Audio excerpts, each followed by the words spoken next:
அனைவருக்கும் வணக்கம். வெள்ளிக்கிழமை அப்படின்னாலே கடவுளை வணங்குவதற்கு சிறப்பு தினமாக கருதப்படுது. வெள்ளிக்கிழமை மகாலட்சுமிக்கு உரிய தினம். இந்த நாளில் இந்த விஷயத்தெல்லாம் செய்யக்கூடாது அப்படின்னு சொல்லிட்டு நம்ம பெரியவங்க சில வழிமுறைகளை வகுத்துருக்காங்க. அதெல்லாம் என்னென்ன அப்படின்னு சொல்லிட்டு நம்ம தெரிஞ்சுக்கலாமா? வெள்ளிக்கிழமைக்கு ஒரு விசேஷம் இருக்குது. அது என்னன்னு பார்த்தீங்கன்னா, வெள்ளிக்கிழமை அன்னைக்கு தொடர்ந்து ஒருத்தவங்க விரதம் கடைபிடிச்சிட்டு வந்தால் அவங்க லக்ஷ்மி, முருகர், சுக்கிரன் ஆக 3 தெய்வங்களோட அருளை ஒன்றா பெற முடியும். மகாலட்சுமிக்கு சிறப்பு தினமாக கருதப்படுற வெள்ளிக்கிழமை அன்னைக்கு கல் உப்பு வாங்கினோம்னா வீட்டில் எப்போவுமே செல்வ செழிப்பு நிறைஞ்சிருக்கும். இவ்வளவு சிறப்பு வாய்ந்த வெள்ளிக்கிழமையில் என்னெல்லாம் செய்யக்கூடாது அப்படின்னு சொல்லிட்டு தெரிஞ்சுக்கலாம். வெள்ளிக்கிழமை அன்னைக்கு வீட்டை ஒட்டடை தட்டி சுத்தம் செய்யக்கூடாது. முதல் நாளான வியாழக்கிழமையே நம்ம வீட்டெல்லாம் சுத்தம் பண்ணி வச்சுக்கணும். வெள்ளிக்கிழமை அன்னைக்கு எண்ணெய் தேய்ச்சி குளிக்கக்கூடாது. பெண்கள் வெள்ளிக்கிழமை அன்னைக்கு எண்ணெய் தேய்ச்சி குளிக்கலாம். ஆனால் ஆண்கள் வெள்ளிக்கிழமையில் எண்ணெய் தேய்ச்சி குளிக்கக்கூடாது. வெள்ளிக்கிழமை அன்னைக்கு முடி வெட்டவோ, நகம் வெட்டவோ, முகசவரம் செய்யவோ கூடாது.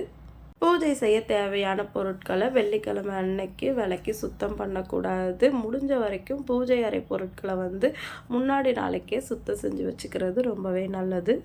வெள்ளிக்கிழமை அன்னைக்கு மகாலட்சுமி வாசம் செய்யக்கூடிய உப்பு, தயிர், ஊசி, பருப்பு இந்த மாதிரி பொருட்களை கடனாக வாங்கவோ இல்லை யாருக்கும் கடனாக கொடுக்கவோ கூடாது. வெள்ளிக்கிழமையில் மாலை நேரத்தில் வீட்டை இருள் சூழ்ந்ததாக வச்சுக்கக்கூடாது. வெள்ளி அன்று பெண்கள் அவங்க அணிஞ்சிருக்கிற ஆபரணங்களை கழட்டி வைக்கவோ இல்லது கழட்டி சுத்தம் செய்யவோ கூடாது.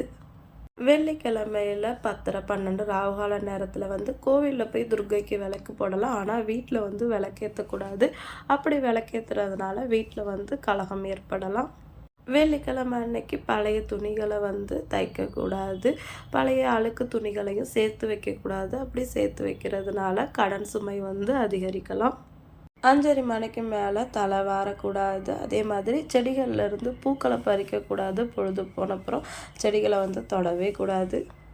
வெள்ளிக்கிழமை கருப்பு நிற ஆடை அணியக்கூடாது. இந்த மாதிரி நிறைய விஷயங்கள் வெள்ளிக்கிழமை அன்னைக்கு செய்யக்கூடாது அப்படின்னு சொல்லிட்டு பெரியவங்கள்லாம் ஒரு வழிமுறை வச்சுருக்காங்க.